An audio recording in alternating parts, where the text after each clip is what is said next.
He is an award-winning author of the book, if you haven't read it, The Genie in Your Genes, which offers insights into the link between emotions and genetics. He's the founder of the National Institute for Integrative Healthcare, which studies and implements evidence-based psychological and medical techniques. He's published, I can't even count how many scientific papers in peer-reviewed journals that have to do with EFT. He's collaborated with scholars at multiple universities around the world with outcome studies from PTSD to depression to anxiety. He's the editor, in case you don't already get the peer-reviewed journal, the only peer-reviewed journal we have for EFT, which is Energy Psychology Theory, Research, and Treatment. He's the general manager of Energy Psychology Press, the director of EFTuniverse.com, one of the most visited alternative medicine sites on the web, the head of EFT Universe. I could just keep going on, and basically EFT research with Dawson would almost not exist. I mean, really. Yeah. So without further ado, it is my pleasure and honor to welcome Dawson Church. Oh, Craig, thank you so much. How wonderful to look out at that beautiful group of faces, many of whom I know in person. I see lots of friends there. Thank you so much for being there. And did you know that Craig and Lena donate most of the net income from the Northwest Tappers Gathering every year to EFT research? So Craig and Lena, thank you so much. And everyone there in the room. We've had several studies published as a direct result of the Northwest Tappers Gathering, and I'm so thrilled that you're doing that, you have that vision, and that you're taking concrete action to make it happen. So I'd like to talk about a number of things, both personal and also scientific now, but first of all, I'd like you to do something. I'd like you to take your hands, I'd like you to just stroke your cheeks, like you were stroking a baby's cheeks. Just imagine stroking a little baby like this. That's what you do. If you saw a beautiful child, you say, "Oh, you beautiful baby." You stroke the baby's cheeks like that. Now, when you do that, that's the little experiment I wanted to show you. When you do that, research on brainwaves shows that your delta waves expand up to 80-fold. You have this massive increase in delta waves. And delta waves are the basic wave of your sense of connection with the universe, your sense of well-being. When meditators are in a state of oceanic bliss, when they are going into alpha states and into theta and into delta, those slow brain waves, they have a large increase of delta. And in a research project I've been doing with Dr. Joe Dispenza, we have been studying people in meditation, and we find that they're having massive increases in delta. And their high ratio, the ratio of high frequency brain waves, mostly beta waves, to low frequency waves, delta waves, changes drastically as they meditate. It was so cool. I was doing a workshop at the New York Open Center last week, and we had people hooked up to EEG machines, and we had neurofeedback experts hooking them up and then reading their alpha, beta, theta, delta, gamma waves while we tapped.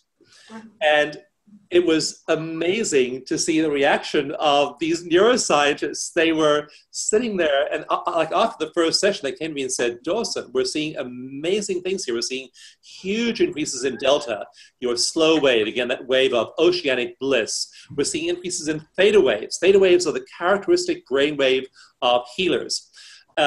Pioneer called Dr. Robert Beck in the 1960s began to hook up meditators and highly creative people and yogis and highly advanced adepts to EEGs. And what he found was that when they were in their normal waking states, their brain waves were just like yours or mine, pretty much, just the usual normal brain function. But when they entered a healing space, when they entered a space of compassion in their hearts, when they sent out love to other people, when they would use their hands to heal, he found a large increase in those slow waves, especially theta waves. So theta waves are the big wave of healing.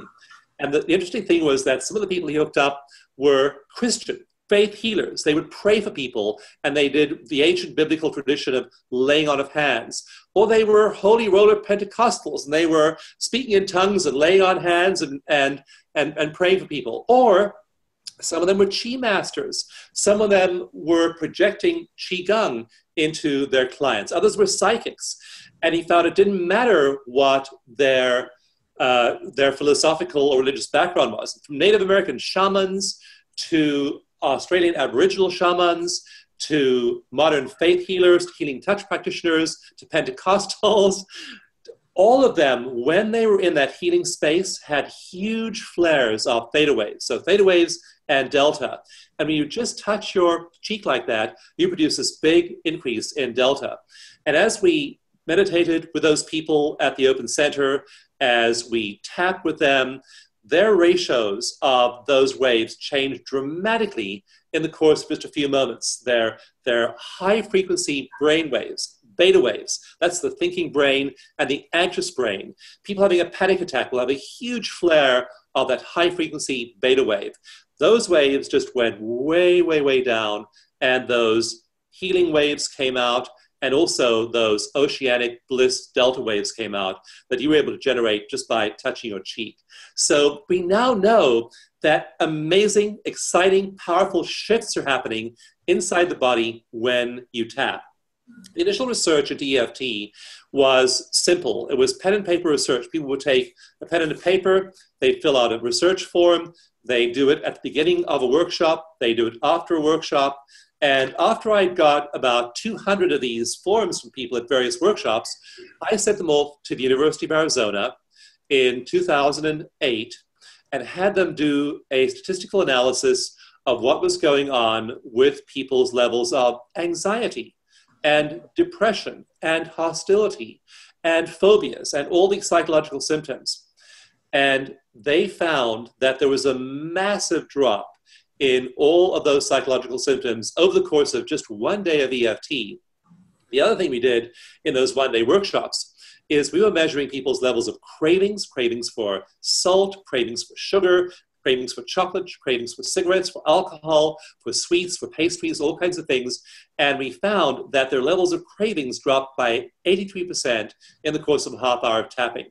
Their pain went down by 68% in a half hour of tapping. All kinds of shifts happened in their psychology and their perception of the world when they tapped. So the early research was all like that. It was all looking at the psychological and the related kinds of symptoms that we could measure and see what was happening.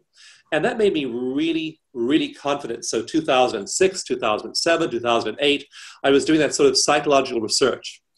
But then I began to think to myself, you know, if we're seeing these big drops in pain, big drops in cravings, big drops in anxiety, big drops in depression, big drops in stress, things must be happening inside their bodies, because when our psychology changes, our biology changes. There is no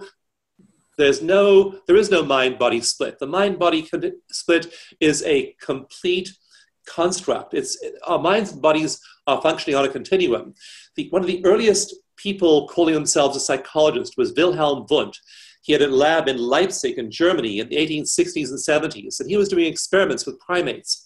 And he talked about that mind-body continuum. He said that there is no mind-body separation, that body and mind are one.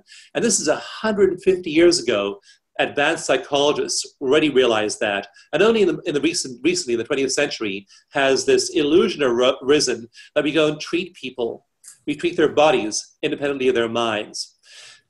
A survey came out of people in Britain this last week.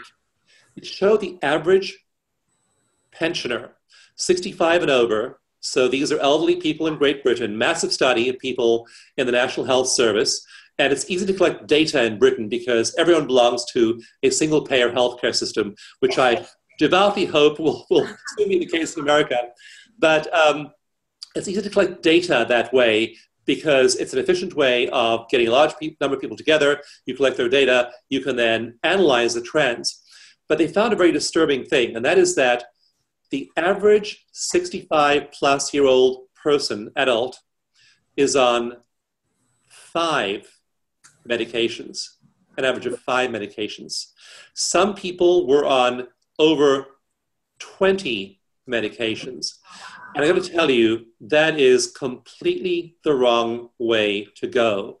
If you may need a medication. I'm not in any way knocking surgery or drugs or any of the marvels of modern medicine. We need all those things, but we need them in context. We need them in the context of a health-based system. And so if you have anxiety, if you have depression, you may need a drug, but why not do what those 200 plus healthcare workers did, which was tap? Because we saw their levels of anxiety and depression drop by 45% in just one day of tapping. And those that tapped more in the following 3 and 6 months, they got even better than those that didn't adopt that. So look for natural ways of addressing your problems. Find ways of triggering delta, triggering that healing wave of theta, triggering alpha waves in your brain, diminishing that monkey mind beta. So I began to look at these physiological phenomena, like how is your brain processing information? What kind of hormones are prevalent in your body? Which kinds of neurotransmitters are prevalent in your brain? And what are their ratios? And this is now providing some absolutely fascinating results. I think the most intriguing one is a study done by a psychotherapist called Marjorie Beth Maharaj, and it was published in Energy Psychology Journal a year ago in November. And Beth was a graduate student, very experienced psychotherapist, also a tapper, and she wondered what was happening in people's bodies when they tapped. Now, her study cost about $50,000 to do. It was an expensive study, but she was a committed therapist and wanted to find out what was happening in people's bodies when they used EFT. So in her study, she used this novel way of collecting gene signals using saliva. People essentially provide a little saliva sample, that goes off to a lab, and then about 6 months and $1,000 later, you get a result. And you can tell a lot about what's happening in the body genetically from the saliva. Not as good as a blood sample. Blood samples are still better than saliva samples for getting a wide range of gene expression. But she was able to identify gene expression in people's saliva. And what she did was she took 4 people without any history of psychological problems. She gave them a placebo intervention one weekend, and she tested their gene expression before and after that placebo. Then, a week later, they did an EFT session, and she tested their gene expression before and after that. Now, again, these aren't what genes they have. These are what genes are expressed. Genes that are expressed are genes you're using. Just like, for example, some of my 2 favorite hormones to study are DHEA, which is your main anti-aging hormone, and also cortisol, your main stress hormone. So she was looking at the genes that code for that. When you get stressed, when you get upset, when you get annoyed, when you get irritated, what happens is your levels of cortisol rise, and when your levels of cortisol rise, your levels of DHEA, your main rejuvenation hormone, fall. And when you get de-stressed, when you relax, your levels of cortisol fall and your levels of DHEA rise. Now, we've known this for a long time. We've studied this. There are huge numbers of studies showing the effect of stress on cortisol. We know though, that cancer patients tend to have high cortisol. Some studies have found that cortisol literally docks with receptor sites on the surface of cancer cells. Cortisol and adrenaline literally feed cancer in your body. They do much more than that. Adrenaline literally shuts down an enzyme called FAK, and FAK is how your body tags and kills cancer cells. When you have high adrenaline, high cortisol, shuts down your FAK. Your body can't tag and kill cancer cells. Also, cancer cells, to clump together and form a mass, a tumor, have to communicate with each other. And the body has natural disruptors that interrupt the signaling of cancer cells. So those cancer cells are trying to clump together and form a tumor, but your body has signals it's sending throughout the body. It's saying, oh, no, you don't. No, you don't. No, you won't clump together. No, you'll be separated and you'll be destroyed one by one. So a body has these mechanisms for interrupting the communication of cancer cells and stopping them from forming a tumorous mass? Well, when you have high adrenaline, high cortisol, boom, you interrupt that signaling that your body is naturally doing. All that signaling your body is naturally doing, saying, no cancer cells, you can't clump together, that gets interrupted by adrenaline and cortisol. And so you have high stress, and suddenly all these natural cancer defense mechanisms your body has are shut down because of that high stress. So high cortisol, low DHEA. Cancer patients typically have high cortisol and an average of half the DHEA, the cell repair hormone, in their bodies. So what I began to do recently over the last few years is look not just at the hormones, but at the levels of genes. Because to build those DHEA molecules, to build those cortisol molecules, your body needs a blueprint. And that blueprint is in the genes. And so if you get stressed, if you get upset, get worried, get anxious, angry, get resentful, then that mental state, that emotional state, sends a signal, a stress signal, to those genes that code for cortisol and adrenaline and says, turn on. A friend of mine had a horrible experience a few months ago. She was taking a walk by the ocean, and she was just walking there, and there were some other people that were in her neighborhood walking along the path as well, and they stopped to admire the scenery on the cliff face. One of the people who was walking along there with her had a dog, and so she was chatting with a guy about a dog. Other people were close by, and suddenly, without any warning, this dog was a pit bull, sprang at her and sunk its teeth into her thigh and took a chunk out of her thigh about the size of my hand, out of her thigh. So again, huge stress response. Now, when we have that stress response, that's appropriate. Our bodies are meant to go into high adrenaline, high cortisol when that happens. And so there was a whole series of things happened after that. She's fine now. She healed amazingly quickly. We all were sending her energy. We were all doing energy work with her. And in fact, my wife, Christine, her phrase for our friend was, our friend heals so quickly. We would tap and say this, our friend heals so quickly, the doctors are amazed by her progress. Sure enough, we checked in with her about 3 weeks later, and she said to us, Dawson and Christine, the doctor said when I went today, my doctor said she's amazed by my progress. So energy is a powerful boost to our healing, but you're meant to have high adrenaline and high cortisol when you're escaping from a pit bull. But if our friend was then telling us the story a month later, or a year later, or 5 years later, and still getting all upset and having shortness of breath and having tight shoulder blades and having a rise in blood pressure, that's inappropriate stress. And many of you are living with inappropriately high levels of cortisol. You're living as though you were in a world full of cave bears and competing for scarce resources, and you're not. So we tend to have high levels of cortisol. To build these big, complex molecules of adrenaline and cortisol, our body needs blueprints. And so those blueprints are used by our body, and those blueprints are the genes. So when we have that memory of a bad thing, like the dog attack, or the real dog attack, either one is driving our levels of cortisol high, is sending a signal to those genes to turn on. Turn on, and then when those genes turn on, then we have a rise in those stress hormones. So what we're now doing is we're studying those genes, and it is amazing what we're finding. So Beth Maharaj took her 4 people, analyzed their gene expression before and after a placebo hour, then before and after just 1 hour of EFT.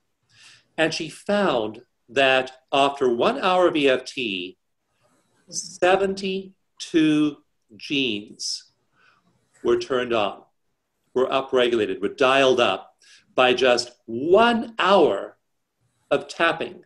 So you've been tapping there today. You probably tap every day. I wake up in the morning, and I didn't even know what I'm tapping about. My wife says to me sometimes, Dawson, why are you tapping? It's like, I'm tapping.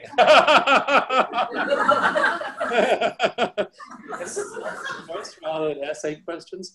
I don't know why I'm tapping. So, but it just feels good. It feels good. It feels soothing to tap. So you're tapping, and you are then turning on those genes.